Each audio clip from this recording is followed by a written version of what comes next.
গীতাৰ অধ্যায় 18 শ্লোক নম্বৰ 62 ভগৱানে স্বয়ং কৈ আছে যে অৰ্জুন সেই পৰমেশ্বৰৰ শৰণলৈ যোৱা যাৰ কৃপাত পৰম শান্তি আৰু শাশ্বত স্থান অৰ্থাৎ সতলোক প্ৰাপ্ত হ'ব।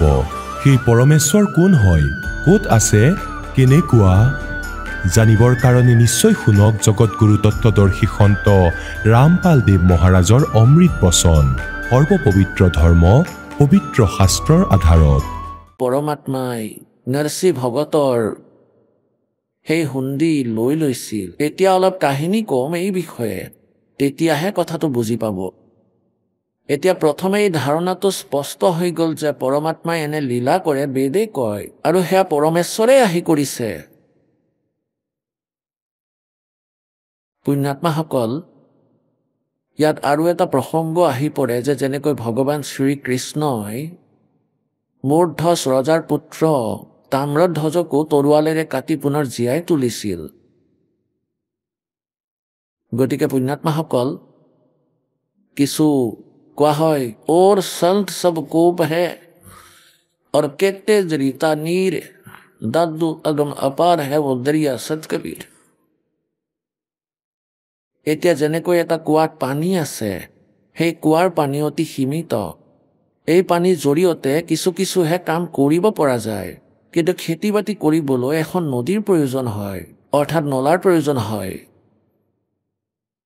গতিকে ইয়াত কোৱাৰ অৰ্থ এইটোৱেই যে অন্যান্য সন্ত, যিসকল সন্তও হৈছে ঋষিও হৈছে, পৰমাত্মাৰ ভক্তি কৰি কিছু নিজৰ পুণ্য কৰি লৈছে, বেটাৰী চাৰ্জ কৰি লৈছে, আৰু সেই বেটাৰীটোৰে তেওঁ আনক কিছু পৰিমাণে সকাহ দিব পাৰে।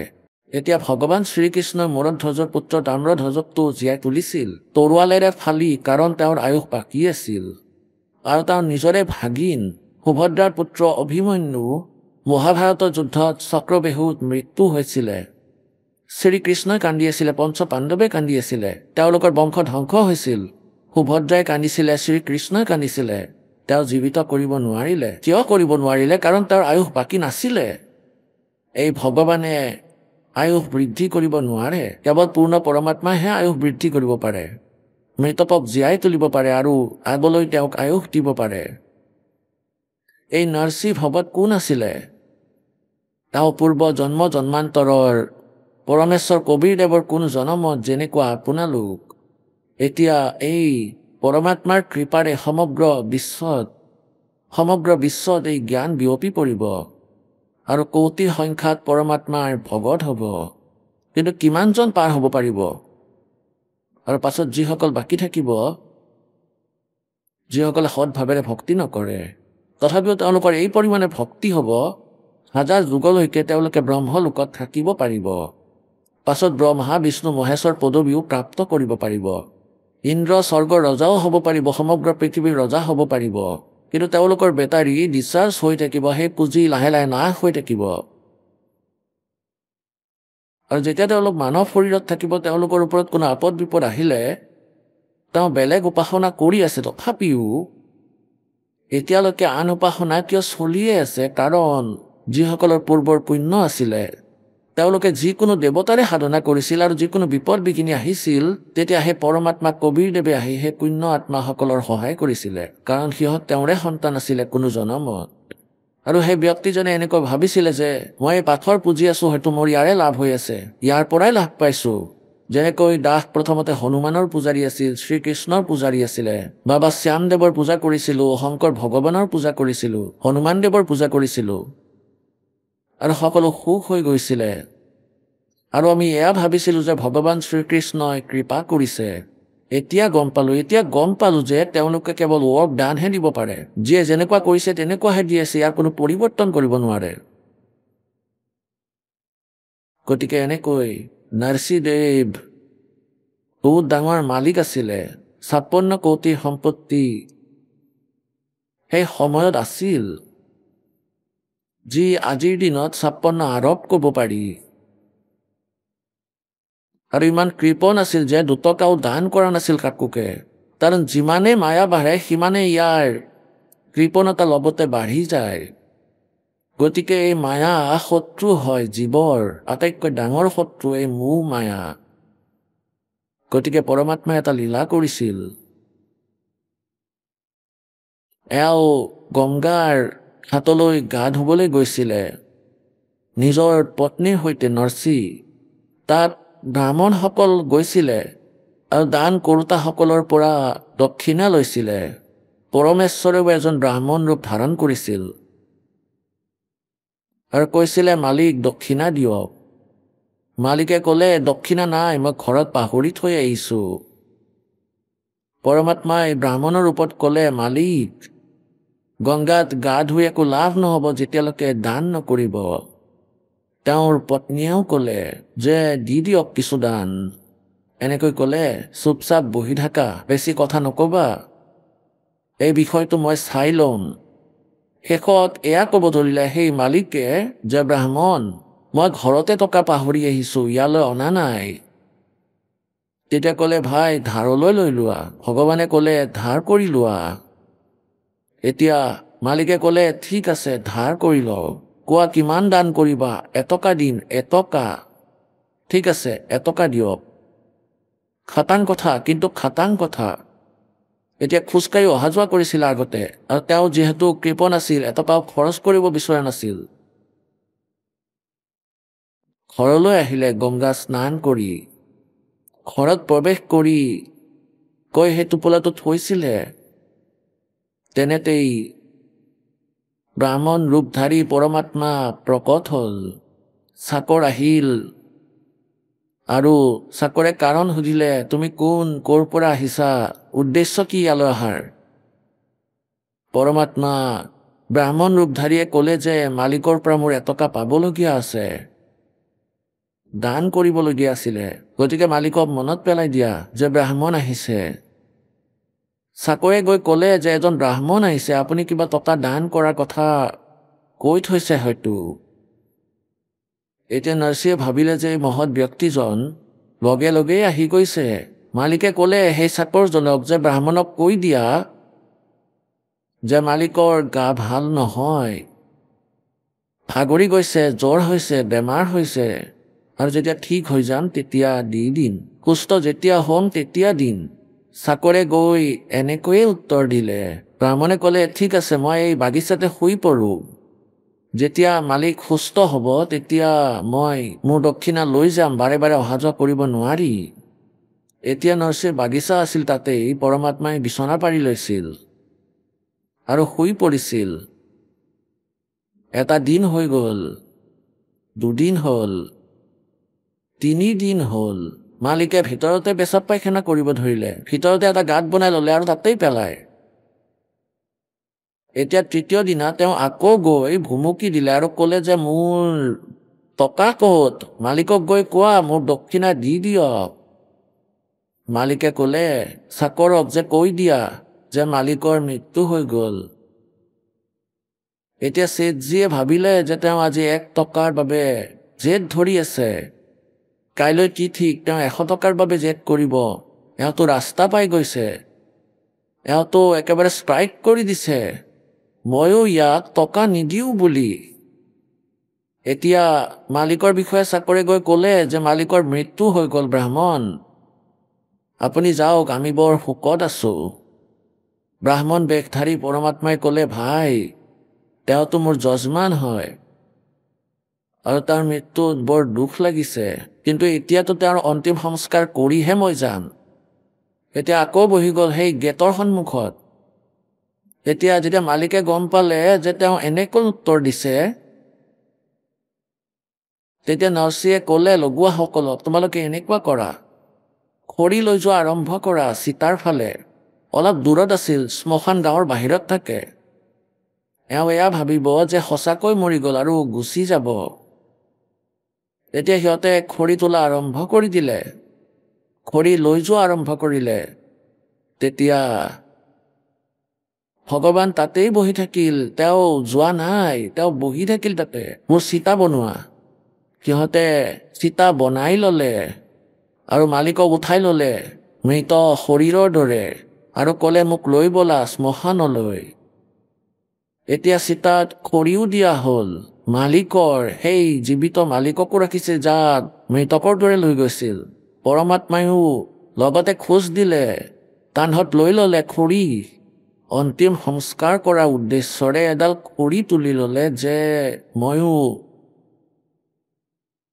অন্তিম সংস্কাৰত যোগদান কৰিম আৰু গৈ পালে খৰি লৈ তালৈ শেঠৰ ওচৰত। এতিয়া শেঠক ক'লে যে মালিক, মই তোমাৰ টকা মাফ কৰি দিছো, তুমি আত্মহত্যা নকৰিবা। মালিকে ক'লে সঁচা কৈছানে? ক'লে সঁচা কৈছো, মই তোমাৰ টকা মাফ কৰি দিছো।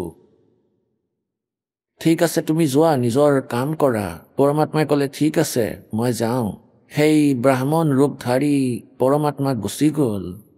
সিফালে শেঠজীয়ে নিজৰ চাকৰক ক'লে যে আটাইবোৰ খৰি সোনকালে তোলা, নহ'লে বিনাশ হ'ব। সিহঁতে আটাইবোৰ খৰি তুলি উভতাই লৈ আহিল আৰু কিছুমান থাকি গৈছিলে, সেইবোৰ নিজেই তুলিলে। ইমান কৃপণ। আৰু এজনী ছোৱালী আছিল, তাইকো বিয়া দি দিলে আৰু কোনো ল'ৰা সন্তানো নাছিলে।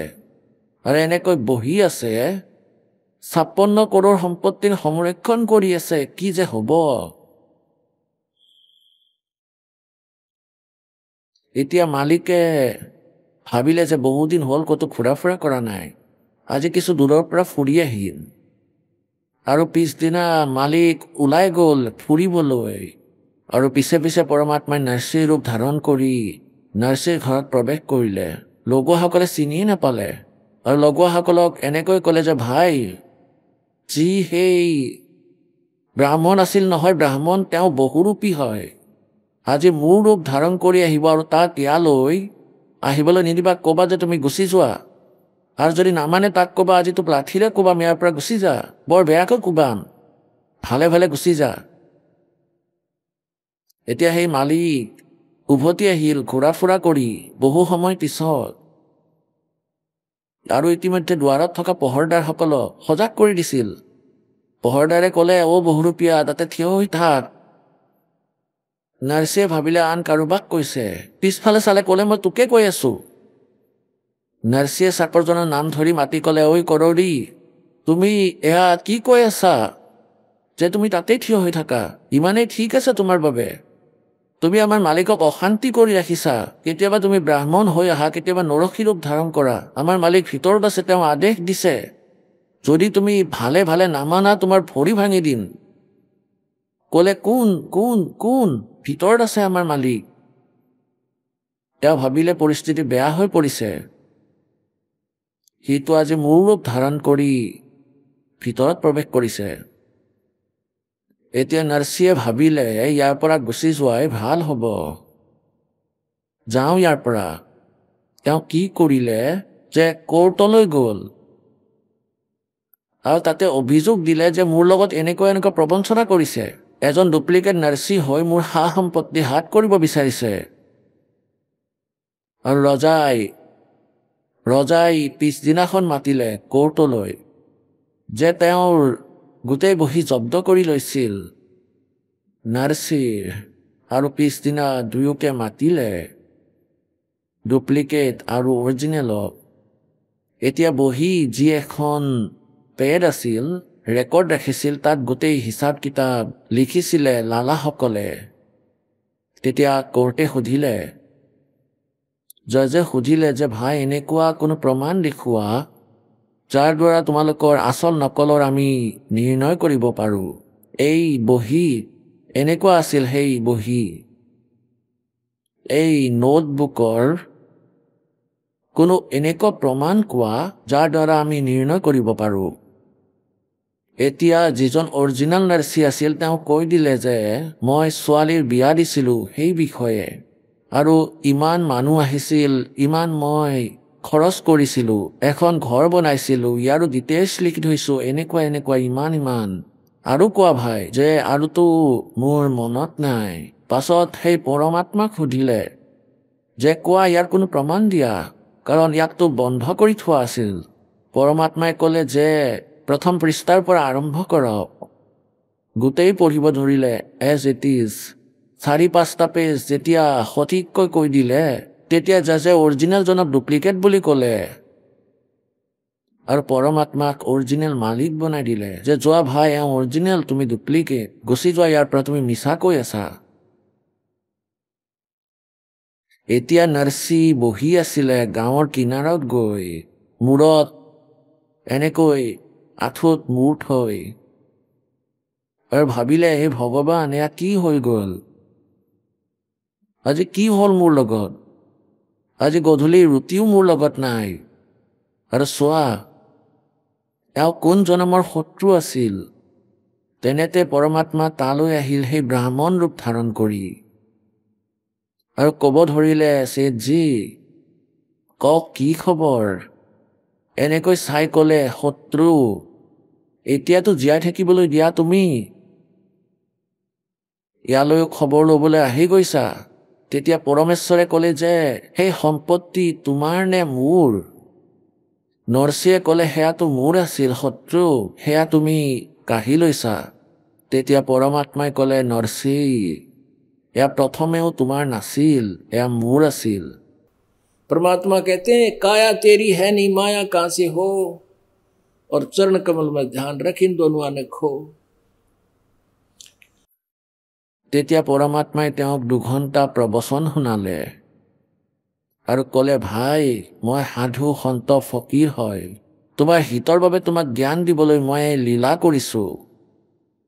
তোমাৰ শত্ৰু এই মায়া। আৰে তুমি ইয়াত কি নৰক গোটাই ৰাখিছা, নিজৰ ভৱিষ্যত বৰবাদ কৰিছা।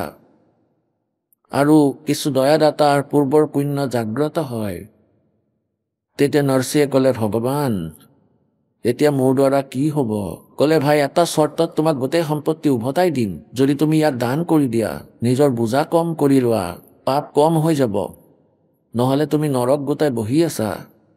এনেকৈ ক'লে যে, এবাৰ দয়া কৰক, সকলো কল্যাণ কৰিম, এতিয়াতো মোৰ চকু খুলি গ'ল। এনেকুৱাই কৰি দিয়া হ'ল। নাৰ্চিয়ে গোটেই ভাণ্ডাৰা কৰি দিলে, দুখীয়াক বিলাই দিলে, অৰ্থাৎ যি আছিলে একেবাৰে শেষ কৰি দিলে। অৰণ্যত গৈ বহি পৰিল আৰু তাতেই এটা জুপুৰি ঘৰ বনাই পতি পত্নী দুয়ো থাকিবলৈ ল'লে। এতিয়া দুখীয়া ব্যক্তিৰ ওচৰলৈ কোননো আহে চহৰৰ পৰা? 15-16 জন অন্ধ আছিল, অন্ধ লোক, ওচৰ পাজৰৰ চহৰৰ সকলো মিলি তালৈ আহিছিলে, পৰমাত্মাৰ চৰ্চা কৰিছিল। নাৰ্চিৰ মন ভাল লাগিছিল। তেওঁ সাধু সন্ত নাছিল, তেওঁ ভগৱান আছিল। আৰু তোমাৰ চকু খুলি গৈছে। নাৰ্চিয়ে ক'লে, হয়, একেবাৰে চকু খুলি গৈছে, মইতো নৰক গোটাই আছিলো, এতিয়াতো সকলো ঠিক হৈ গ'ল। না মোৰ আগত না পিছত কোনোবা আছে, ছোৱালী আছিল, তাইকো বিয়া দিলো, আৰু এই সম্পত্তি যিবোৰ আছিল মোৰ বংশৰ লোকসকলে ভগালে হয়, আৰু মই গাধ হলো হয়। এতিয়া কি হয়, এদিন 4 জন সন্ত আহিলে আৰু তেওঁলোকৰ দ্বাৰকা যাব লগা আছিলে। নাৰ্চিক ক'লে, কাৰণ আগতে নাৰ্চিৰ কথা সকলোতে চলিছিলে, তেওঁৰ শাসন চলিছিল, পাছত তেওঁ দুখীয়া হৈ গ'ল, শাসন তেওঁৰ ৰিজেক্ট হৈ গ'ল, সেই লিষ্টৰ পৰা ওলাই দিলে। সেই সন্ত গাঁৱলৈ আহিল আৰু সুধিলে, নাৰ্চি ক'ত আছে? যে নাৰ্চিয়েতো বাহিৰত জংঘলত বহি আছে, জুপুৰি বনাই লৈছে। কি কাম আছিল? ক'লে, হুণ্ডি বনাবলগীয়া আছিল। তেতিয়া চহৰৰ লোকসকলেও ধেমালি কৰিছিল, বিশেষকৈ ভৱতৰ সৈতে, এয়া দুৰ্ভাগ্য হয়, আৰু নিজৰ চহৰৰ লোকসকলৰ সৈতে আৰু বেছি। তেতিয়া সিহঁতে ধেমালি কৰিলে যে নাৰ্চি ভাইয়ে হুণ্ডিটো বনায়, কিন্তু আজিকালি ভাও দেখুৱায়। আপুনি তালৈ যাওক আৰু নাৰ্চিৰ পৰা হুণ্ডি বনাই লওক, কিন্তু যোৱা মাত্ৰেই তেওঁ মানা কৰিব, তুমি জোৰ দিবা, তেতিয়াহে বনাব। এতিয়া তেওঁলোক তালৈ গ'ল, 4 জন ভগত। তেওঁলোকে ক'লে, ছেঠজি, আমাৰ দ্বাৰকা যাবলগীয়া আছিল, ভগৱানৰ তাত তীৰ্থযাত্ৰা কৰি আহিম, 500 টকাহে আছে আমাৰ হাতত, হুণ্ডি বনাই দিয়া। ৰাস্তাত যদি চোৰে চুৰ কৰি লয়, যদি কোনোবা বদমাছে আমাৰ পৰা কাঢ়ি লয়। এতিয়া নাৰ্চিয়ে ক'লে, মহাত্মাসকল, মোৰ হুণ্ডি ৰিজেক্ট হৈ গৈছে, এতিয়া মই হুণ্ডি বনাব নোৱাৰো। 4 জনৰ খং উঠি ক'ব ধৰিলে, তুমি আজি আগৰ দৰে নাৰ্চি হৈ থকা নাই, চহৰীয়াসকলে ঠিকেই কৈছে, তোমাৰ মগজু বেয়া হৈ গ'ল নেকি? তুমি সাধু সন্তৰ সৈতে ধেমালি কৰা। এতিয়া নাৰ্চিয়েও গম পালে যে ইহঁতকতো কোনোবাই কিবা শিকাই থৈছে, আৰু যদি এওঁলোকৰ লগত এনেকুৱা কৰোঁ, তেতিয়া খঙতে অভিশাপ দি দিব। ক'ব ধৰিলে, মহাৰাজ, বেজাৰ নকৰিব, দিয়ক 500 টকা। সেই 500 টকা থৈ দিলে। কাগজ ল'লে, ক'লে, কাগজ আনা। তেওঁ কাগজ আনিলে আৰু লিখি থলে, কাৰণ তেওঁ শ্ৰীকৃষ্ণৰ পূজাৰী আছিল, এই নাৰ্চি শ্ৰীকৃষ্ণৰ পূজাৰী আছিল। এতিয়া পুণ্যাত্মাসকল আমিও শ্ৰীকৃষ্ণৰ পূজাৰী আছিলোঁ, কিন্তু এতিয়া গম পালোঁ আমাৰতো সংগী আগতেও তেওঁৱেই আছিল। এতিয়াতো চকু খুলি গ'ল, চকুৰ চানি শেষ হৈ গ'ল আমাৰ অজ্ঞানতাৰ। গতিকে তেওঁ চাৱল শাহ নামৰ শেঠ, শ্যাম বৰণীয়া শেঠ, অৰ্থাৎ কৃষ্ণ, কলা কোৱা বা কৃষ্ণ কোৱা। কৃষ্ণ মানে কলা হয়, আৰু শ্যাম বৰণীয়া মানেও কলাই হয়। চাৱল চাহা অৰ্থাৎ চাৱল শেঠৰ নাম টুডা, যেনেকৈ তেওঁ নামেৰে হুণ্ডি বনাইছিলে তেনেকৈ বনাই দিলে আৰু কৈ দিলে যে আপোনাৰ 500 টকা মোৰ লগত সুৰক্ষিত হৈ আছে। আপুনি এই মহাত্মাসকলক 500 টকা প্ৰদান কৰাৰ কৃপা কৰক। সাধুসন্ত গুচি গ'ল সেই ড্ৰাফ্টটো লৈ, দ্বাৰকা গৈ পালে। সিফালে নাৰ্চিয়ে 500 টকাৰে ভাণ্ডাৰাৰ বয় বস্তু আনি ল'লে। দালি, চেনি, চাউল, আটা, নিমখ, জলকীয়া, শাক পাচলি সকলো মিলাই আৰু ইয়াৰে ভাণ্ডাৰা কৰি দিলে। ভোজন কৰালে ভক্তক, সাধু সন্ত দুখীয়াসকলক। এতিয়া তালৈ যেতিয়া তেওঁলোক গৈ পালে, চাৰিওজন সন্ত মহাত্মা ভগত, তেওঁলোকে তাতে সুধিলে দ্বাৰকা নগৰীত গৈ যে ভাই ইয়াত কোনো চাৱল নামৰ শেঠ আছে নেকি? চাৱল নামৰতো কোনো শেঠ নাই, কিন্তু কাম কি আপোনাৰ যে আমাৰ হুণ্ডি কেছ কৰাবলগীয়া আছিলে? কোনে বনাইছে? তেখেতে ক'লে যে সেই সন্মুখত এটা হুণ্ডি তেওঁ চলে, তেওঁৰ ওচৰত যাওক। সেই শেঠৰ ওচৰত গ'ল। সেই শেঠজনে দেখিলে যে ইয়াতো নাৰ্চিৰ হুণ্ডি হয়, নাৰ্চিৰ হুণ্ডি নচলে, এয়া ৰিজেক্ট হৈ গৈছে। চাওক এই লিষ্টত আছে, তোমালোকৰ সৈতে প্ৰবঞ্চনা কৰিছে মহাত্মাসকল। সি মিছলীয়া ঠগ প্ৰবঞ্চনা কৰা মানুহ হৈ গ'ল। এতিয়া সেই মহাত্মাসকলে ক'লে এনেকুৱা মানুহ যেন লগা নাছিলে, তেওঁলোকৰ বিশ্বাস হোৱা নাই এই কথা, সেই মানুহজন যে মিছলীয়া লোভীয়া হয়। কিন্তু আমি জোৰ বেছিকৈ দিছিলোঁ, আৰু যেতিয়া উভতি যাম আমাৰ 500 টকাটো পাম তেওঁৰ তাত যিটো থোৱা আছে। তেওঁ চাগে ভয়তে লিখি দিছে। কিন্তু এতিয়া আমি কেনেকৈ চলোঁ? 2, 3, 4, 10, 20 জনকৈ শেঠক সুধিলে, সকলোৱে এয়াই উত্তৰ দিলে। নগৰৰ বাহিৰলৈ গৈ আৰু সেই সাগৰৰ পাৰত বহি থাকিল আৰু মূৰত এনেকৈ হাত থলে। ইফালৰ পৰা নাৰ্চিয়ে নিজৰ দিব্য দৃষ্টিৰে দেখিলে যে পৰমাত্মাই আহি ভক্তক টকা দিলে নে নাই। দেখিলে যে তেওঁলোকেতো বেজাৰত বহি আছে। তেতিয়া তেওঁ ভাবিলে যে কি ভুল হ'ল মোৰ, পৰমাত্মা কিয় অহা নাই? নিজৰ পত্নীক সুধিলে, যি 500 টকাৰ বয় বস্তু আহিছিল, আটা, নিমখ, জলকীয়া যিবোৰ আছিল, চাউল, চেনি, গাখীৰ, ইয়াৰ একোতো ৰৈ যোৱা নাই। তেওঁৰ পত্নীয়ে ক'লে যে আৰুতো একোৱে থাকি যোৱা নাই, কেৱল পলথন ৰৈ গৈছিলে। পলথন কি হয়? যেতিয়া ৰুটি বনোৱাৰ সময়ত অকণমান শুকান আটা থৈ দিয়া হয় পৃথককৈ, আৰু তাতে লৈ বনাই, তাত এনেকৈ দুয়োফালে শুকান আটা লগাই এনেকৈ বনোৱা হয় যাতে ৰুটি হাতত লাগি নাথাকে। গতিকে সেই পলথন অৰ্থাৎ সেই অকণমান শুকান আটা অৱশিষ্ট আছিল। নাৰ্চিয়ে ক'লে ইয়াৰে ৰুটি বনালে তেতিয়া 4খন ৰুটি হ'ল ইয়াৰ পৰা। সিফালে পৰমাত্মাই লীলা কৰিলে, এজন বাটে বাটে ঘূৰি ফুৰা মহাত্মা সাধুৰ ৰূপ ধাৰণ কৰি দুৱাৰমুখত গৈ থিয় হ'ল। গৈ ক'লে, ভাই ভোক লাগিছে। কুটিৰ জুপুৰি সন্মুখত গৈ থিয় হ'ল। নাৰ্চিয়ে ক'লে, আহক মহাৰাজ বহক। সেই 4খন ৰুটি বনাই থৈছিল, 4খন দি দিলে যে খাওক মহাৰাজ। এতিয়া ৰুটি খাই পানী খাই পৰমাত্মা যে সাধুৰ ওপৰত আছিল ওলাই গ'ল। আৰু তাতে কি হ'ল, তাতে গৈ শ্যামল নামৰ এজন মাৰোৱাৰী শেঠ, দুয়ো কাণত কলম খুচি থোৱা, ইমান ডাঙৰ বগা আৰু দৌৰি ধুতিৰ নিচিনা ডাবল এই ৰাজস্থানী বৃদ্ধ লোকে বান্ধে এই ধৰণৰ বেশভূষা ধাৰণ কৰি, আৰু তালৈ গ'ল মহাত্মাসকলৰ ওচৰত। প্ৰকট হৈ গ'ল কবিৰ পৰমেশ্বৰ আৰু গৈ ক'লে, মহাত্মাই কিয় এনেকৈ বহি আছে? শেঠজি কিয় বহি আছো নুসুধিব, এনেকুৱা সমস্যাত পৰিছো, আৰু নাৰ্চি মানুহজনটো ভালেই লাগিছিলে। আমি বেছি জোৰ দিয়াত তেওঁ খুন্দি বনাই দিছিলে। আৰু ইয়াত শ্যামল নামৰ কোনো মহাজন নাই। আৰু এতিয়া আমাৰ লগত কোনো টকা নাই। আমাৰ ঘূৰা ফুৰা কৰিবলৈ আছিলে, তীৰ্থযাত্ৰা চাবলগীয়া আছিলে, ফুৰিবলৈ আছিল। তেতিয়া পৰমেশ্বৰে ক'লে, ভাই কোনে কৈছে চাবল চেট সেই দ্বাৰকাত নাই বুলি? মই আছো। আপুনি হয়? ক'লে, হয় ময়ে হওঁ। সঁচাকৈ? মই মিছা কৈছো নেকি? দিয়া ক'ত আছে সেই ড্ৰাফ্ট মোক দিয়ে। তেওঁলোকে দি দিলে, ক'লে লওক আহা।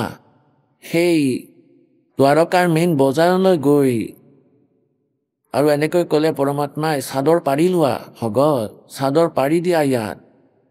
চাদৰ পাৰি দিলে আৰু এনেকৈ সেই সকলো চেথক তেওঁ সকলো চেথক দেখুৱাই দেখুৱাই ক'লে, এক ৰূপৰ পইচা, ৰূপৰ নিচিনা একেবাৰে ডাঠ ডাঠ, একেবাৰে উজ্জ্বল নতুন আনি থৈছিল ভগৱানে। 2, 3, 4 সকলোৱে দেখি ভাবিলে কি হৈ আছে ভাই। চাৰিওফালে জুম বান্ধিলে মানুহে যে কোন হয় ভাই। সেই মহাত্মাই ক'লে, চাবল চেট তুমি মানা কৰিছিলা, এওঁ হ'ল দ্বাৰকাৰ চেট। 500 টকা দি দিলে নতুন নতুন আৰু ক'লে যে সেই নাৰ্চি মহাজনক কৈ দিবা তেওঁৰ বাবে দাস হাজিৰ আছে। কোটি কোটি হুণ্ডি লিখক এই দাসৰ নামত, আটাইবোৰ হুণ্ডি ল'ম তেওঁৰ। এনেকৈ কৈ অন্তৰ্ধ্যান হৈ গ'ল, সকলোৰে সন্মুখত অদৃশ্য হৈ গ'ল পৰমাত্মা। তেতিয়া সেই দ্বাৰকাৰ লোকসকলৰ বিশ্বাস হ'ল যে ভাই এওঁতো সঁচাকৈ ভগৱান আছিল। এতিয়া পুণ্যাত্মাসকল, পৰমাত্মাই কৈছে যে कि कल्पे कारण कौन है, कर पूजा निष्काम। বিনা কোনো ইচ্ছাৰে যেনেকৈ মই কওঁ তুমি ভক্তিদান কৰি থাকা। और मन इच्छा फल देऊंगा जो पड़े मेरे ते काम। এতিয়া এই কাহিনী এই কাৰণে শুনাবলগীয়া হৈছে যে দয়ানন্দ দেৱৰ নিচিনা নাস্তিক কালৰ দূত আছিল তেওঁ। আৰু ইফালে বেদক সত্যও মানিছিলে, বেদৰ সম্পূৰ্ণ বিপৰীত জ্ঞান সত্যাৰ্থ প্ৰকাশ ৰূপত ভৰাই ৰাখিছিল। পৰমাত্মাৰ মহিমাৰে অলপো পৰিচিত নাছিল। এয়া চাব, এয়া সত্যাৰ্থ প্ৰকাশ হয়। এয়া হ'ল প্ৰকাশক বৈদিক এতিমণ্ডল দয়ানন্দ মঠ, দীনানগৰ, পঞ্জাৱৰ পৰা। মুদ্ৰক হৈছে আচাৰ্য প্ৰিণ্টিং প্ৰেছ, দয়ানন্দ মঠ, গোহানা মাৰ্ক ৰোহতক। ইয়াৰ 276 পৃষ্ঠাত আপোনালোকক দেখুৱাওঁ। এয়া সত্যাৰ্থ প্ৰকাশ। আৰু একাদশ সমুল্লাস 11 নম্বৰ সমুল্লাস 276 পৃষ্ঠাত প্ৰশ্ন কৰোঁতাই কৈছে, দ্বাৰকাৰ ৰণচোৰ দেৱৰ যিয়ে নাৰ্চি মহিতাৰ ওচৰত হুণ্ডি পঠাইছিল আৰু তেওঁ ঋণ পৰিশোধ কৰিলে ইত্যাদি, এই কথাবোৰো কিবা মিছা নেকি? এতিয়া এই দয়ানন্দ নাস্তিকে কি কৈছে, কোনো মহাজনে টকা দি দিছে হয়তো, আৰু হয়তো কোনোবাই মিছা নাম কৰিছে যে কৃষ্ণই পঠাইছে। কওক, এওঁলোকে এইবোৰক একেবাৰেই নামানে। পুণ্যাত্মাসকল, এই দাস এই মাৰ্গতে লাগিছিল মাথো। সেই সময়ত আমাৰ লগত আমাৰ ঘৰত এজন ভাড়াতীয়া আছিল, আৰ্য সমাজী টিচাৰ আছিল, শাস্ত্ৰী আছিল, প্ৰাইমেৰী ক্লাছৰ হেডমাষ্টাৰ আছিল 5ম শ্ৰেণীৰ। তেওঁ তাতে থাকিছিল। তেওঁ ভাল স্বভাৱৰ ব্যক্তি আছিল, গোঢ়া আৰ্য সমাজী আছিল আৰু সকলো ফালেৰে বহুত সভ্য মানুহ আছিল। সেই সময়ত তেওঁৰ বয়স 50ৰ ওপৰত আছিল, অৰ্থাৎ ৰিটায়াৰমেণ্টৰ আশে পাশে আছিল। 55-54 বয়সৰ হ'ব। তেন্তে ভগৱানৰ যেনেকৈ প্ৰথমতে আমাৰ যেনেকুৱা জ্ঞান আছিল তেনেকুৱাই আমিতো এয়া মানিছিলোঁ যে ভগৱানে যি বিচাৰে তাকেই কৰিব পাৰে। আৰু যদি কোনোবাই কয় নাই এয়া অসম্ভৱ কথা, এনেকুৱা হ'ব নোৱাৰে, যেনেকৈ ভগৱানে দ্ৰৌপদীৰ শিৰ বঢ়াই দিছিলে, আৰ্য সমাজৰ লোক আৰু দয়ানন্দৰ থিয়ৰীয়ে নামানে যে এনেকুৱা হ'ব পাৰে। দয়ানন্দ দেৱেতো পৰমাত্মা একেবাৰে বিকলাংগ বনাই থৈছে যে এনেকুৱাও কৰিব নোৱাৰে, তেনেকুৱাও কৰিব নোৱাৰে, মাথো একোৱেই কৰিব নোৱাৰে। এই দাসে উপদেশ লৈছে 17 ফেব্ৰুৱাৰী চন 1988 আৰু এয়া 1990 চনৰ কথা। 2 বছৰ পাছত ওপৰত এটা বেলেগকৈ ৰুম বনাইছিল পূজাৰ বাবে। এখন গেলাৰীৰ ওপৰত একান্ত স্থানত পূজাৰ স্থল বনাইছে আৰু ইয়াৰ মুখামুখিকৈ খিৰিকী, ইফালে চোতালত সিফালে গলি আৰু এখন দুৱাৰ আছিল ওপৰত চাদৰ। কিছু পুস্তক ছপা কৰিছিল। এই দাসে নিত্য নিয়মৰ ভক্তিৰোধৰ দৰে পুথি ছপা কৰিছিল। তেন্তে সেই সময়ত এই দাসৰ নাম উপদেশ দিয়াৰ আদেশ নাছিল আৰু পৰমাত্মাৰ প্ৰতি শ্ৰদ্ধা সম্পূৰ্ণ আছিল, সম্পূৰ্ণ নিষ্ঠা আছিল। আৰু এয়া ছপা কৰি বনাই গুৰুদেৱৰ ওচৰলৈ পঠিয়াইছিলোঁ। তেওঁ পাছত নিজৰ উপদেশীসকলক এনেকৈ ফ্ৰীতে দিছিলে। গুৰুদেৱটো বেছিভাগ পঞ্জাৱতে থাকিছিলে আৰু ইয়াত চুৰাণীত আহিছিলে কেৱল যেতিয়া সমাগম হৈছিলে। বছৰত 2-3 বাৰ তেওঁ আহিছিল। পাছত কি হ'ল যে এই পুস্তক ছপা কৰি যেতিয়া গুৰুদেৱ পঞ্জাৱৰ পৰা ইয়ালৈ আহিব তেতিয়া তেওঁক এইবোৰ দান কৰি দিম, তেওঁক দি দিছিলোঁ। তেন্তে ওপৰত এখন তখত থোৱা আছিলে। ইয়াত বনাইছিলোঁ গেলেৰীৰ ওপৰত 5.5 বাই 15-10 ফুট আছিল সেয়া। তাতে সেই কিতাপখিনি থৈ দিলোঁ 2000 তখতৰ ওপৰত। আৰু ইয়াৰ আগতে মই যি বনাইছিলোঁ আমি এয়া লগাব বিচাৰিছিলোঁ।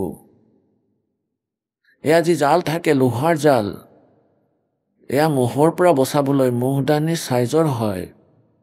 এই জাল দুয়ো মুখামুখিকৈ থকা খিৰিকীৰ বাৰীৰ জংঘলৰ এই দাসে মাপ দি লৈ গ'ল। সেয়া আছিল যেনেকৈ 2 ফুট 8 ইঞ্চি আছিল, এনেকুৱা প্ৰস্থ, দৈৰ্ঘ্য প্ৰায় 4 ফুট। এনেকৈ সি লিখি লৈ গ'ল।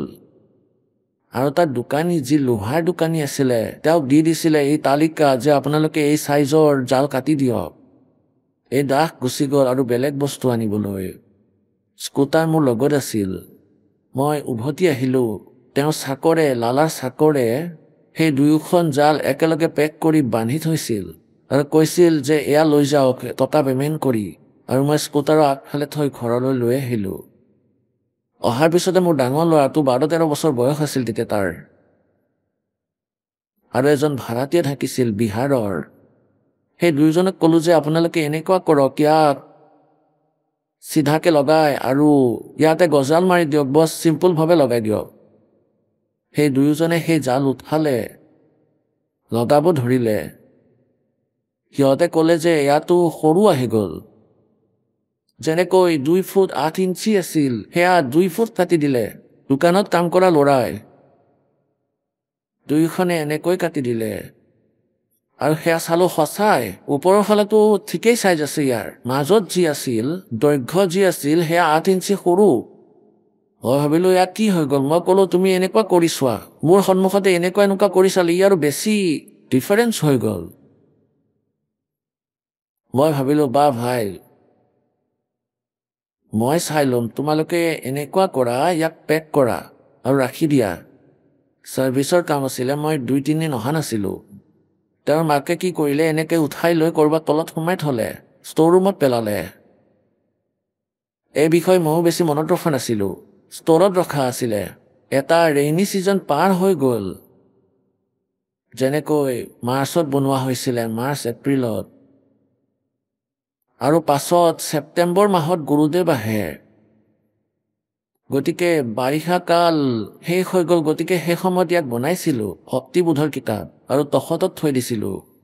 এতিয়া তাতে কি হৈছিল, কাঁচৰ দুৱাৰ লগোৱা আছিল সেই ঝাঁকিত আৰু এখন কাঁচ ভগা আছিল। এফালৰটো খিৰিকী বন্ধ কৰা আছিল, আনফালে এখন কাঁচ ভগা আছিল। সেইফালে নিগনি আহি সেই কিতাপবোৰ কটা আৰম্ভ কৰিছিল। তেতিয়া মোৰ চকু পৰিল যে ইয়াৰ চাৰিওফালে সেই লোহাৰ জালিবোৰ লগাই দিওঁ। মালিকৰ লীলা কৰিবলগীয়া আছিল, নহ'লেতো জাল আৰু আনিব পাৰিলোঁ হয়। মোৰ মগজুলৈ কি আহিল যে সেই ল'ৰাবোৰক কৈ দিওঁ এই দুয়োখনক তল ওপৰ কৰি এখনৰ ওপৰত এখন লগাই দিয়া। এনেকুৱা কেটবোৰ মই লৈ আনিব পৰা নাছিলোঁ, কিবা কামবশতঃ দূৰত আছিলোঁ।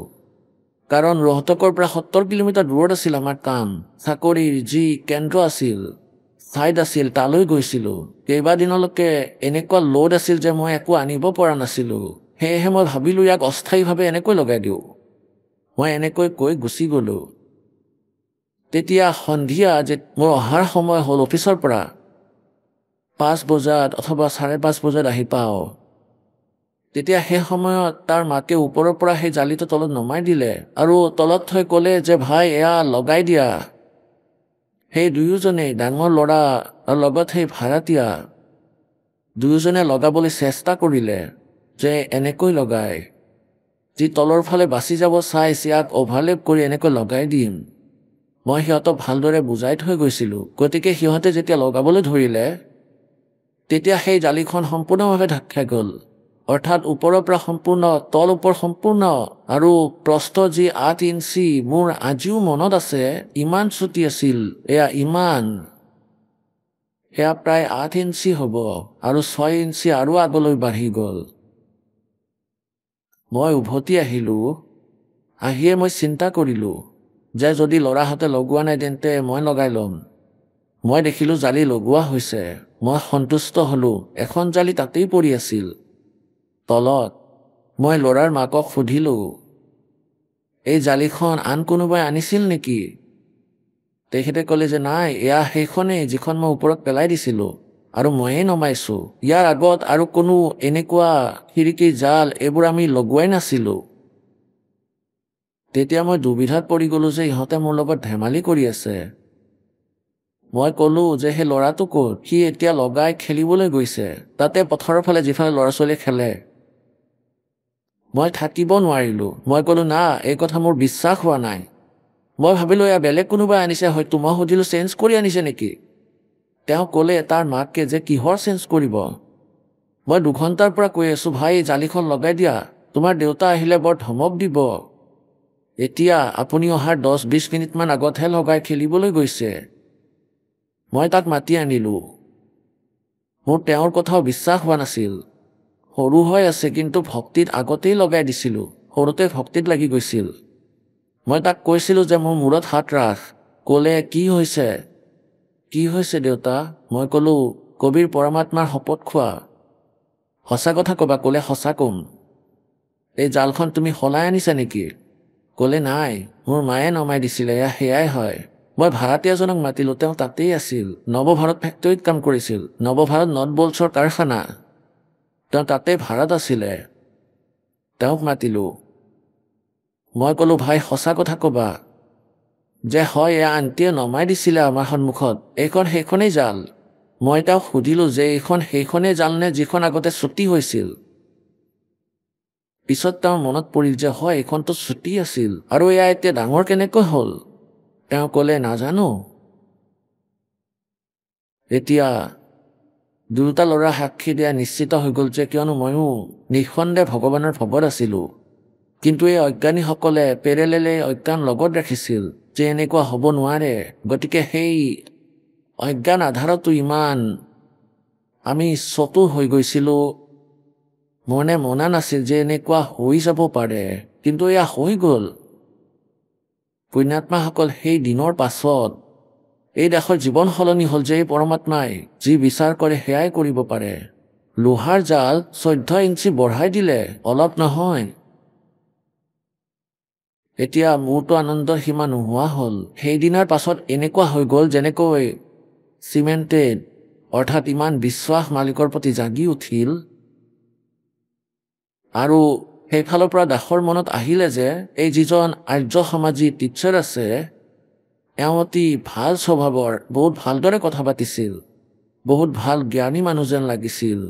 ভক্তিৰ ডিছকাশ্যন কৰিছিলোঁ তেওঁৰ লগত। তেওঁ কৈছিল যে আমি আলোচনা কৰিছিলোঁ কি কি সৎসংগত আমি শুনিছিলোঁ, পৰমাত্মাই এনেকুৱা কৰিলে, ভগৱানে এনেকুৱা কৰিলে। তেওঁ ক'লে যে নাই, এনেকুৱা একো হ'ব নোৱাৰে। নাম উপদেশৰ আগতেও দাসে কেতিয়াবা তেওঁৰ সৈতে চৰ্চা কৰিছিল, কাৰণ ভগৱানৰ ওপৰত আস্থা আছিল। তেতিয়া তেওঁ কৈছিল যে নাই, এনেকুৱা একো হ'বই নোৱাৰে। এয়া সকলো কোৱা কথা। ময়ো মানি লৈছিলোঁ যে এনেকুৱা নহয় হ'বলা, কিন্তু ভগৱানৰ প্ৰতি আস্থা আছিল। কিন্তু যেতিয়া মোৰ লগতে এনেকুৱা হৈ গ'ল, যি ঘটনা ঘটিল, দাসে ভাবিলে যে মোৰ কথাই তেওঁ ফাইনেল বুলি মানিব। আৰু এই হোজা আত্মাকো আজি বিশ্বাস জগাই দিওঁ যে আপুনি যি কথা কৈ আছে সেই কথা সঠিক নহয়। পৰমাত্মাই যেনেকৈ দ্ৰৌপদীৰ শাৰী বৃদ্ধি কৰিছিল এই কথা লগে লগে মানা কৰি দিছিল যে নাই নাই এনেকুৱা হোৱা নাই। তেতিয়া ময়ো কিং কৰ্তব্য বিমূঢ় হৈছিলোঁ যে এনেকুৱা হয়তো নহয়, কিন্তু আমাৰ মনৰ পৰা যোৱা নাছিল যে ভগৱানে কৰিব পাৰে। কিন্তু এতিয়া বৰ্তমানত এনেকুৱা কোনো ঘটনা ঘটা নাছিল, গতিকে আমি তেওঁৰ বিচাৰকো মিছা প্ৰমাণ কৰিব নোৱাৰিলোঁ। গতিকে মই তেওঁক মাতিলোঁ। এটা সুকীয়া বৈঠকখানা এটা কোঠালি আছিল, তালৈ মাতিলোঁ ল'ৰা ছোৱালীৰ সৈতে। আহিলে বহা এতিয়া। তেতিয়া মই তেওঁৰ সৈতে চৰ্চা কৰিলোঁ। মই ক'লোঁ যে আপুনি এই কথা বিশ্বাস কৰেনে যে দ্ৰৌপদীৰ শাৰী বাঢ়ি গৈছিলে? তেওঁ ক'লে কি কথা কোৱা, আপুনিতো বুদ্ধিমান, এডুকেটেড, এয়া কেতিয়াবা হ'ব পাৰেনে? মই ক'লোঁ মই আপোনাক ক'মনে? মই একেবাৰে লাহেকৈ ক'লোঁ, চাওক এয়া সন্মুখৰ জালখন, আৰু এয়া প্ৰায় 8 ইঞ্চি চুটি আছিল, কম আছিল চাইজৰ পৰা। এতিয়া 8 ইঞ্চি সম্পূৰ্ণ হোৱাৰ পিছতো 4-5 ইঞ্চি 6 ইঞ্চিৰ ওচৰা ওচৰি ইমান বাঢ়ি গ'ল, প্ৰায় 14 ইঞ্চি। একেবাৰে খং উঠি গ'ল। ক'লে কেনেধৰণৰ কথা কৈ আছা? মই এইবোৰ কথা বিশ্বাস নকৰোঁ। অৰ্থাৎ মৰমেৰে কথা পাতি আছিল, একেবাৰে খং উঠি গ'ল। এতিয়া ক'লে মোৰ ওচৰত বঢ়াই দেখাওক, তেতিয়াহে মানিম। মই ল'ৰাৰ মাকক মাতিলোঁ, ল'ৰাটোকো মাতিলোঁ, লগতে ভাড়াতীয়াজনকো, যে আহা তোমালোকে কোৱা কেনেকৈ হ'ল। তেওঁলোকে সকলো ঘটনা ক'লে। তেওঁ ক'লে মই নামানো। হয়, মই ভাবিলোঁ যে এওঁৰ সৈতে ইমান তৰ্ক কৰি থকাৰ আৱশ্যকতা নাই। মই চুপ হৈ গ'লোঁ। এতিয়া মই তেওঁৰ কথা কেনেকৈ মানো? আগতেতো হয় কৰি দিছিলোঁ। এতিয়া তেওঁ ভাবিলে যে ঘৰৰ মালিকৰ খং উঠিছে, আৰু লগে লগে তেওঁ স্বভাৱ সলাই দিলে, আৰু মই একেবাৰে চুপ হৈ গৈছিলোঁ। মই ভাবিলোঁ তেওঁৰ সৈতে কি কথা পাতিম। তেওঁ ক'লে চাওক আপুনিতো ইঞ্জিনিয়াৰ, আপুনিতো এডুকেটেড, এইবোৰতো মানুহে ভ্ৰম প্ৰচাৰ কৰিছে, পৃথিৱীখনক পাখণ্ডত ফচাই ৰাখিছিল এনেকুৱা মিছা কথা কৈ কৈ। ক'লে দ্ৰৌপদীৰ শাৰী কেতিয়াবা বাঢ়িব পাৰেনে? মই কওঁ মহৰ্ষি কেনেকুৱা? মই হা না একোৱেই নকলোঁ। তেওঁ কৈ গ'ল। তেওঁ কি ক'লে যে মহৰ্ষি দয়ানন্দদেৱে এবাৰ যোগ অভ্যাস কৰি আছিলে বন্ধ কোঠাত, আৰু ৰান্ধনীয়ে গাখীৰ গৰম কৰিলে। তেওঁ চাবলৈ গ'ল যে মহাৰাজৰ যোগ অৰ্থাৎ সাধনা সমাধি কৰি আছিলে কোঠালিত, যে ক্ৰিয়া সম্পূৰ্ণ হৈ গ'লে তেতিয়া গাখীৰ খাবলৈ দিম। তেওঁ লৈ চালে, আঁৰৰ পৰা চালে, তেতিয়া কি কৰি আছিল মহৰ্ষি দয়ানন্দই, যে মাটিৰ পৰা উঠি আসন পদুমত আছিল, এনেকৈ আকাশলৈ উৰি গ'ল, আৰু ওপৰৰ চাদত মূৰ লগাইছিলে, আকৌ তললৈ আহিল, আকৌ চাদত মূৰ লগালে, আকৌ তলত আহিল, এনেকৈ 7 বাৰ কৰিলে। আৰু তেওঁ সেই ৰান্ধনীজন পলাই আহিল, আৰু মানুহক মাতি লৈ গৈ ক'লে চাওক মহৰ্ষিয়ে কি কৰি আছে। সকলোৱে দেখিলে। দেখিছা? তেওঁ মোক ক'লে দেখিছা, এনেকুৱা হয় মহৰ্ষি। মই ক'লোঁ মিছা, একেবাৰে মিছা কথা, 100% মিছা। ক'লো তুমি কৰি দেখুওৱা। এনেকুৱা কৰি দিলে তেওঁ। মই ক'লোঁ তুমি কৰি দেখুওৱা। তেওঁ ক'লে আপুনি বহুত বুদ্ধিয়ক। ক'লো তুমি গৈ নিজৰ কাম কৰা, তোমাৰ আৰু মোৰ সিদ্ধান্ত হৈ গ'ল। এতিয়া পুণ্যাত্মাসকল, এয়া কিবা কথা হ'লনে? কোৱা হয় বিশ্বাস বিনে যিয়ে ভক্তি কৰে, ভগৱানৰ প্ৰতি যদি বিশ্বাসেই নাই তেনেহ'লে কি ভক্তি কৰি আছা? এয়াতো ব্যৰ্থ আপোনালোকৰ সাধনা। এবাৰ এখন নগৰত, এখন গাঁৱত 2জন সাধক আছিলে। এজনেতো প্ৰায় 40 বছৰৰ পৰা সাধনা কৰি আছিলে, দীঘল দীঘল দাড়ি আছিল, দীঘল দীঘল চুলি। এখন গাঁৱৰ জংঘলত। আৰু দ্বিতীয়জন এই 4 বছৰৰ পৰাহে সাধক হৈছিলে, সন্ত হৈছিল। তেওঁ সেই জংঘলৰে বেলেগ এটা কোণত গৈ বহিছিলে। এজন দেৱদূত আহিছিলে। সেই দেৱদূতজনে প্ৰথমে 2জনৰ সৈতে লগ কৰিছিলে, ভগৱানৰ চৰ্চা কৰিছিলে। সময়বোৰ বৰ ভালদৰে অতিবাহিত হৈ আছিল। 2জনকে ভগৱানৰ মহিমা বৰ ভালকৈ শুনাইছিলে, আৰু তেওঁলোকেও শুনিছিল দেৱদূতৰ পৰা। এদিন ভগৱানৰ ওচৰত গৈ দেৱদূতে ক'লে যে ভগৱান, এখন নগৰত আপোনাৰ কেৱল 2জনহে ভগত আছে, বহুত ভাল ভগত, আপোনাৰ ওপৰত একেবাৰে সমৰ্পিত। ভগৱানে ক'লে দেৱদূত, সেই 2জনৰ মাজত এজনহে ভগত, দ্বিতীয়জনটো তেনেকৈ নিজৰ সময় পাৰ কৰি আছে, তেওঁ ভগত নহয়। এতিয়া দেৱদূতে ভাবিলে ভগৱানেতো মিছা কথা নকয়। পিছত দেৱদূতে ক'লে যে হয় চাগে তেওঁ যি 40 বছৰৰ পৰা সাধনা কৰি আহিছে। ভগৱানে ক'লে নহয়, এই যিজন 4 বছৰৰ পৰা লাগি আছে তেওঁহে ভগত, ইজন নহয়। এতিয়া দেৱদূত কিং কৰ্তব্য বিমূঢ় হ'ল। তেওঁতো বৰ ভাল বিচাৰৰ মানুহ, চাগে ভগৱানে বুজাত কিবা ভুল কৰিছে। তেতিয়া দেৱদূতে আকৌ ক'লে যে সেইজন যিজন ছাইডৰ ফালে থাকে, ইমান দীঘল দীঘল যে দাড়ি আছে, দীঘল দীঘল চুলি, আৰু প্ৰায় তেওঁৰ বয়স 60 বছৰমান হ'ব। ভগৱানে ক'লে হয় তেওঁৰ কথাই কৈছোঁ, তেওঁ ভগত নহয়, ভগত দ্বিতীয়জনহে হয়। এবাৰ ব্ৰহ্মা আৰু বিষ্ণুৰ মাজত যুদ্ধ হৈছিল। কি কথাত? ব্ৰহ্মাই কৈছে যে মই সমগ্ৰ সৃষ্টিৰ উৎপন্ন কৰোতা, প্ৰজাপিতা হয়, আৰু বিষ্ণুৰ তেওঁৰো উৎপত্তি মোৰ পৰাই হৈছে। আৰু বিষ্ণুদেৱে কৈছে যে মই সকলোৰে পালক, ব্ৰহ্মাদেৱ মোৰ নাভিৰ পৰা উৎপন্ন হৈছে, তেওঁ মোৰ সন্তান, মোৰ পুত্ৰ। এতিয়া এনেকুৱা ভুল বুজাবুজি তেওঁলোকৰ কেনেকৈ হ'ল ব্ৰহ্মা আৰু বিষ্ণুদেৱৰ? যেনেকৈ এই কাল, যিজন ব্ৰহ্ম অক্ষৰ পুৰুষ যাক কোৱা হয়, জ্যোতি নিৰঞ্জন কোৱা হয়, 21 ব্ৰহ্মাণ্ড স্বামী, আৰু এওঁ ব্ৰহ্মা বিষ্ণু মহেশ্বৰ পিতা, দুৰ্গা এওঁলোকৰ মাতা। তেওঁ প্ৰতিজ্ঞা কৰিছিলে যে মই কেতিয়াও কাৰোৰে সন্মুখত নিজৰ অৰিজিনেল ৰূপত নাহো, বাস্তৱিক ৰূপত। গতিকে এওঁ কি কৰে, যেনেকৈ বেদক পঢ়োতা ঋষি মহৰ্ষিসকলে পৰমাত্মাক পাবলৈ ওম নাম জপ কৰিছিল আৰু হজ যোগ সমাধি লগোৱাৰ চেষ্টা কৰিছিল। গতিকে সমাধিৰ মাজত কাৰোবাক এওঁ ব্ৰহ্মাৰ ৰূপত দৰ্শন দিছিল, নিজ পুত্ৰ ব্ৰহ্মাৰ ৰূপত, আৰু কাৰোবাক এওঁ যাক ব্ৰহ্মাৰ ৰূপত দৰ্শন দিছিলে, গতিকে তেওঁ সকলো ঠাইতে ঢোল পিটিলে যে এই যিজন ব্ৰহ্মা আমাৰ সন্মুখত বহি আছে, ব্ৰহ্মাদেৱ, এই ৰজগুণ ব্ৰহ্মাদেৱ, তেওঁ পূৰ্ণ পৰমাত্মা, তেওঁ সকলোৰে পালক, তেওঁই সকলোৰে প্ৰজাপিতা, এনেকুৱা এনেকুৱা। আৰু এওঁ নিজে নিজক লুকাই ৰাখিছে।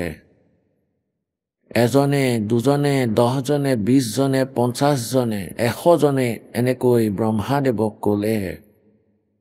পাছত আন কাৰোবাক তেওঁ দৰ্শন দিলে বিষ্ণুদেৱৰ ৰূপত। তেতিয়া সেই ঋষিসকলে ঢোল পিটিলে যে পূৰ্ণ পৰমাত্মা শ্ৰী বিষ্ণুদেৱ, যিজন শতগুণ সম্পন্ন কালৰ পুত্ৰ। এনেকৈ 150-200 জনে বিষ্ণুদেৱৰ বিষয়ে ক'লে যে মই সমাধি লগাইছিলোঁ আৰু বিষ্ণুদেৱক মই সাক্ষাৎ দৰ্শন কৰিছিলোঁ, এওঁ লুকাই বহি আছে। এতিয়া এই দুয়োজন ভগৱানৰ ভুল বুজাবুজি হ'ল, ব্ৰহ্মা আৰু বিষ্ণুৰ। ব্ৰহ্মাদেৱৰ সেই ঋষিসকলৰ কথাত মনত এনেকুৱা আহিল যে মই সমগ্ৰ সৃষ্টিৰ ৰচয়িতা, এই ধৰণে বিষ্ণুদেৱৰো আহিল। এদিন ব্ৰহ্মাদেৱ গ'ল বিষ্ণুদেৱৰ ওচৰলৈ। তেওঁ শেষ নাগৰ শয্যাত শুই আছিলে, লক্ষী কাষতে বহি আছিল, অন্য তেওঁৰ দেহৰক্ষীও তাতেই থিয় হৈ আছিল, পাৰ্ষদো আছিল। এতিয়া ব্ৰহ্মাদেৱ যেতিয়া তালৈ গৈ পালে, তেতিয়া বিষ্ণুদেৱে তেওঁৰ সৎকাৰ নকৰিলে। ব্ৰহ্মাই ক'লে, আৰে পুত্ৰ, চোৱা তোমাৰ পিতা আহিছে, তুমি ইয়ালৈ অহা তোমাৰ পিতাৰ আদৰ সমাদৰ নকৰা নে? তোমাৰ মতিভ্ৰম হৈছে নেকি? এয়া ঠিক কৰা উচিত। এতিয়া বিষ্ণুদেৱে কৈছে যে আহা পুত্ৰ, তুমি মোৰ পুত্ৰ, মোৰ নাভি কমলৰ পৰা তোমাৰ উৎপত্তি হৈছে, তুমি মোৰ পুত্ৰ। ব্ৰহ্মাদেৱে কৈছে যে মই সমগ্ৰ সৃষ্টিৰ ৰচয়িতা, আৰু তোমাৰ উৎপত্তিও মোৰ পৰাই হৈছে, মই তোমাৰ পিতা। এতিয়া দুয়োজনৰ মাজত দ্বন্দ্ব হৈ গ'ল। এজনে কয় মই তোমাৰ পিতা, বিষ্ণুৱে কয় মই তোমাৰ পিতা, ব্ৰহ্মাই কয় মইহে পিতা। পুণ্যাত্মাসকল, যিসকলক আহক আমি এতিয়া সেই শ্ৰদ্ধালুসকলৰ অনুভৱবোৰ জানো, যিসকলে জগতগুৰু তত্ত্বদৰ্শী সন্ত ৰামপাল দেৱ মহাৰাজৰ পৰা দীক্ষা প্ৰাপ্ত কৰিছে, তথা তেওঁৱেই কোৱা ভক্তি মাৰ্গ এওঁলোকে অৱলম্বন কৰি আছে। বাইদেউ নমস্কাৰ। নমস্কাৰ। কি নাম হয় আপোনাৰ? ৰমা শৰ্মা। ক'ৰ পৰা আহিছে? গাঁও চুনি, জিলা চিমলা, হিমাচল প্ৰদেশ। ৰামপালদেৱ মহাৰাজৰ পৰা নাম দীক্ষা কেতিয়া ল'লে? 16 জুন 2018। 2018 চনৰ পৰা আপুনি ৰামপালদেৱ মহাৰাজৰ সৈতে জড়িত? হয়। কিন্তু 2014 পৰাই সন্ত ৰামপালদেৱ মহাৰাজ জেলত আছে, গতিকে আপুনি নাম দীক্ষা কেনেকৈ ল'লে? হয়, মই তেওঁৰ সৎসংগ শুনিছিলোঁ আৰু তেওঁৰ সৎসংগৰ পৰা প্ৰভাৱিত হৈ আৰু মানুহৰ অভিজ্ঞতাও শুনিলোঁ, যি তেওঁলোকৰ লাভ হৈছিলে সেইবোৰ দেখি তাৰপিছত ময়ো নাম দীক্ষা ল'লোঁ। সন্ত ৰামপালদেৱ মহাৰাজৰ পৰা নাম দীক্ষা লোৱাৰ আগতে আপুনি কি ভক্তি সাধনা কৰিছিল? ময়ো সাধাৰণ ভক্তিয়ে কৰিছিলোঁ, যেনেদৰে আন মানুহবোৰে কৰে। যেনে ধৰক শিৱ ভগৱানৰ ভক্তি কৰিছিলোঁ আৰু ব্ৰত ৰখা সকলো ধৰণৰ ভক্তি কৰিছিলোঁ আৰু সকলো পূজাও কৰিছিলোঁ, কিন্তু মই তাৰ পৰা একো লাভ পোৱা নাই। কোনো সাধু সন্তৰ লগতো আপুনি জড়িত আছিল নেকি? নাই, নাছিলোঁ। সন্ত ৰামপালদেৱ মহাৰাজৰ পৰা নাম দীক্ষা কেনেকৈ ল'লে? সন্ত ৰামপালদেৱ মহাৰাজৰ বিষয়ে আপুনি কেনেকৈ জানিলে? সন্ত ৰামপালদেৱ মহাৰাজৰ বিষয়ে মই মোৰ পেহী তেওঁৰ পৰা গম পালোঁ। মই মোৰ মাৰ লগত তেওঁলোকৰ ঘৰলৈ গৈছিলোঁ, তাতে সৎসংগ শুনিছিলোঁ। তাৰপিছত মোৰ মনলৈ ভাৱ আহিল যে ময়ো সৎসংগ, মানে যেতিয়া তাত মানুহবোৰে ক'লে মোৰ এনেকুৱা লাভ হ'ল, তেতিয়া মোৰ PGIত চিকিৎসা চলি আছিল। তেওঁলোকে ক'লে যে তুমিও লৈ লোৱা। মই ভাবিলোঁ যে এইবিলাক নিয়ম মই কৰিব নোৱাৰোঁ। তেওঁলোকে ক'লে যে তুমি প্ৰথমে অলপ দিন চাই লোৱা, কৰি চোৱা, যদি কিবা পাৰ্থক্য পোৱা তেতিয়া ল'বা। তেতিয়া মই 17 জুনত নাম দীক্ষা ল'লোঁ। এনেকুৱা কিনো কথা হ'ল যে সন্ত ৰামপালদেৱ মহাৰাজৰ পৰাহে নাম দীক্ষা ল'ব লগা হ'ল? আপুনি জানিছিল নে সন্ত ৰামপালদেৱ মহাৰাজ জেলত আছিল? হয়। তাৰ পিছতো আপুনি সন্ত ৰামপালদেৱ মহাৰাজৰ পৰা নাম দীক্ষা ল'লে? হয়। মই বহুত চিন্তাত আছিলোঁ, বেমাৰৰ লগত বহুত যুঁজি আছিলোঁ। 3 বছৰ হৈ গৈছিল একেৰাহে সমস্যাত ভোগা। মোৰ ব্ৰেষ্টৰ প্ৰব্লেম আছিল আৰু 3য় ষ্টেজ গৈ পাইছিলে মোৰ কেঞ্চাৰ। মই বহুত চিন্তাত আছিলোঁ, ঘৰৰ মানুহেও মোক লগ দিয়া নাছিল। কেঞ্চাৰৰ সমস্যা আছিল আপোনাৰ? হয়। ক'ত দেখুৱাইছিলে আপুনি কেঞ্চাৰ? ছাৰ, মোৰ চিকিৎসা IGMCত চলি আছিল। এইখন ক'ত আছে? চিমলা স্ন'ডনত। ইয়াৰ বাহিৰে মোৰ এটা অপাৰেশ্যন হৈছিল 2 বছৰ আগতে। তাৰপিছত অপাৰেশ্যনৰ পিছতো একো প্ৰভাৱ নপৰিল।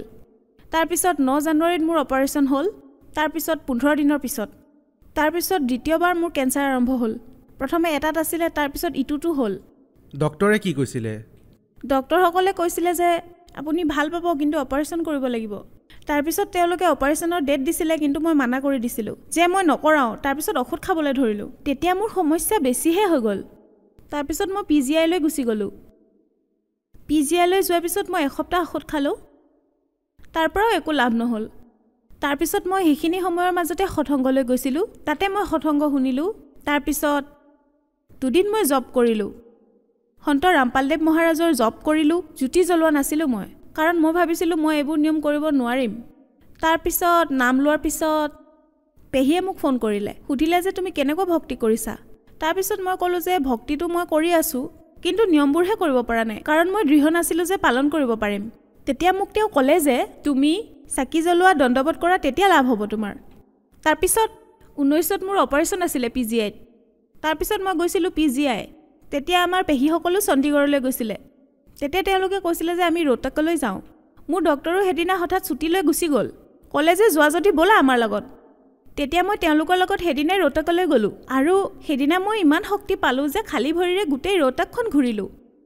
আৰু সঁচাকৈ য'ত মই এখোজো দিব পৰা নাছিলোঁ, তাতে মই গোটেই ৰোহটাকখন খালী ভৰিৰে খোজকাঢ়িলোঁ। আৰু তাৰপিছত যেতিয়া মই ঘৰলৈ আহিলোঁ, মোৰ ঔষধ তেতিয়াই বন্ধ কৰি দিলোঁ আৰু মই চাকিও জ্বলালোঁ, মৰ্যাদাত ভক্তিও কৰিলোঁ। তাৰপিছত মই 25 দিনত গম পালোঁ আৰু মোৰ সকলো প্ৰব্লেম দূৰ হৈ গ'ল। যি অপাৰেশ্যন হ'ব লগা আছিলে তাৰ তাৰিখো আগুৱাই গ'ল। তাৰপিছত মই আকৌ গ'লোঁ PGI, তাত টেষ্ট হ'ল আৰু টেষ্টবোৰ ক্লিয়াৰ আছিলে আৰু মোৰ যিটো কেঞ্চাৰ 3য় ষ্টেজত আছিলে, সেইটো কেঞ্চাৰ মোৰ শেষ হৈ গ'ল। এয়া কেনেকৈ হ'ব পাৰে? এইটো অসম্ভৱ কথা। মানুহে এই কথাটোত একেবাৰে বিশ্বাস নকৰিব। আচলতে আমাৰো এইটো কথাত বিশ্বাস হোৱা নাই যে কোনো ঔষধ অবিহনে আপোনাৰ কেঞ্চাৰ ভাল হৈ গ'ল, য'ত নেকি আপুনি কৈছে 3rd ষ্টেজত আছিল। হয়, যিসকলে মোৰ কথা শুনি আছে, মই তেওঁলোকক এইটোৱে ক'ব বিচাৰোঁ, যি লাভ মই পাইছোঁ আপোনালোকেও পাব পাৰে। ভগৱান সন্ত ৰামপালদেৱ মহাৰাজৰ সৎসংগ শুনক। একো ঔষধ নোখোৱাকৈ, একো চিকিৎসা নকৰাকৈ কেনেকৈ ভাল হ'ব পাৰেনো? মন্ত্ৰ জপ কৰি কেঞ্চাৰ ঠিক হোৱা কথাটো কোনো ব্যক্তিয়ে এই কথাটো বিশ্বাস কৰিব নোৱাৰিব। ছাৰ, মই এইটোৱে ক'ব বিচাৰিম যে আপুনি সন্ত ৰামপালদেৱ মহাৰাজৰ সৎসংগ শুনক, তেওঁৰ শব্দবাণী শুনক, তাৰ পৰাই আপুনি গম পাব। আৰু তেওঁৰ ভক্তি মৰ্যাদাত থাকি কৰক। কোনো ব্যক্তিয়ে যদি ভেৰিফাই কৰিব বিচাৰে যে আপোনাৰ কেঞ্চাৰ আছিলে তেন্তে কেনেকৈ গম ল'ব পাৰিব যে আপোনাৰ সঁচাকৈ কেঞ্চাৰ আছিলে?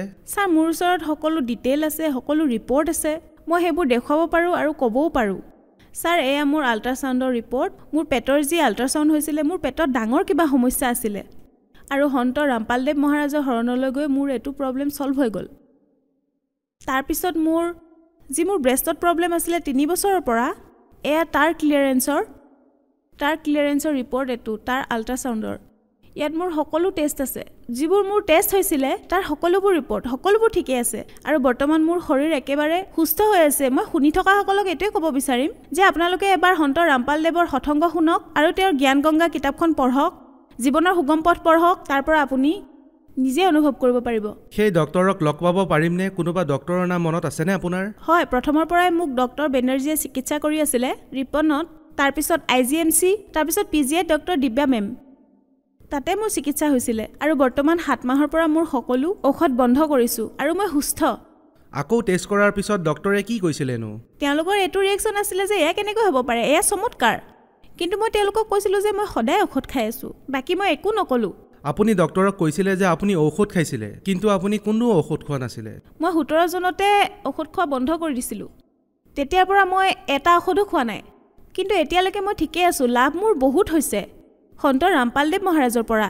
পেটৰ বিষ আছিলে, সেইটো ঠিক হ'ল, অপাৰেশ্যন হৈছিল পেটৰ, সেয়াও সফল হ'ল। তাৰপিছত মোৰ যিটো দ্বিতীয় অপাৰেশ্যন হ'ব আছিলে ব্ৰেষ্টৰ, সেইটোও নহ'ল।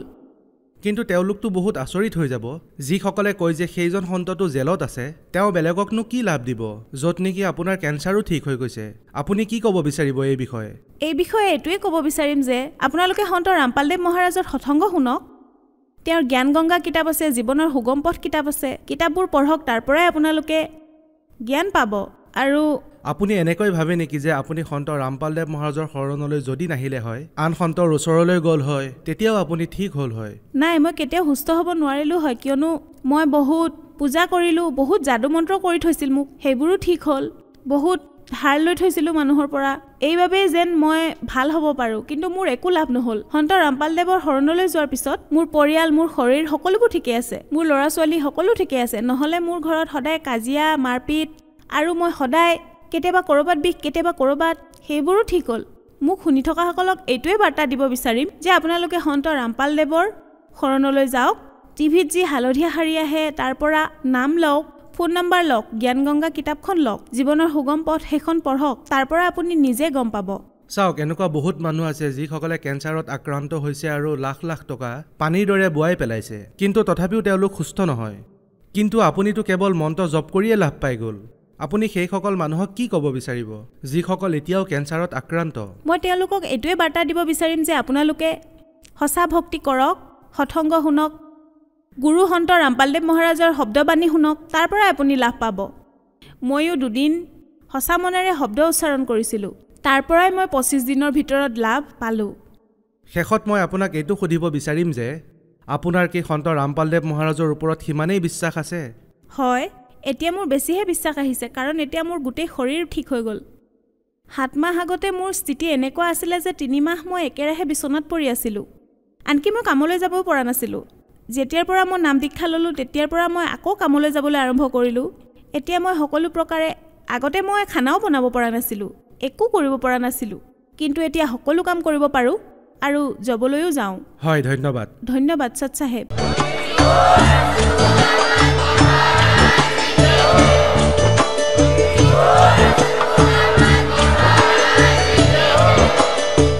আপুনি শুনি আছিলে জগতগুৰু তত্ত্বদৰ্শী সন্ত ৰামপালদেৱ মহাৰাজৰ মংগল প্ৰবচন। অধিক জানিবৰ বাবে ভিজিট কৰক আমাৰ ৱেবছাইট www.jagatgururampalji.org। সন্ত ৰামপালদেৱ মহাৰাজৰ শুভ আশীৰ্বাদত সমগ্ৰ বিশ্বতে 500তকৈও অধিক নাম দীক্ষা কেন্দ্ৰ আছে, য'ত সন্ত ৰামপালদেৱ মহাৰাজৰ দ্বাৰা বিনামূলীয়া নাম দীক্ষা দি থকা হৈছে। আপোনাৰ নিকটৱৰ্তী নাম দীক্ষা কেন্দ্ৰৰ ঠিকনা জানিবলৈ সম্পৰ্ক কৰক 8222880541।